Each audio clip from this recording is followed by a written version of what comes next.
হাসানুল হক ইউনুসে হঠাৎ করে অভিমান বা ক্ষোভের একটা বোমা ফাটালেন। আমাদের 14 দলের শরিক দল, আমি 14 দলের সমন্বয়ক নাসিম ভাইকে বিষয়টি বলেছি যে এ বিষয়ে আমরা জানতে চেয়েছি তিনি আসলে তার ক্ষোভটা কেন, অভিমানী বা কেন।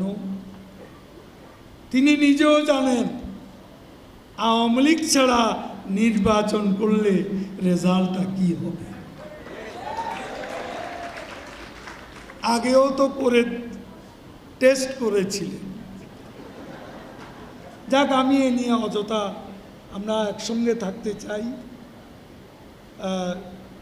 তারা আমাদের 14 দলের শরিক, নির্বাচনও একসঙ্গেই করবে। হয়তো কোনো কারণে একটু অভিমান, কিছুটা আত্মতৃপ্তির ঢেকুরও তুললেন। দেখা যাবে সব কিছু। আমরা বড় দল, আমাদের হঠাৎ করে রিঅ্যাক্ট করা উচিত নয়।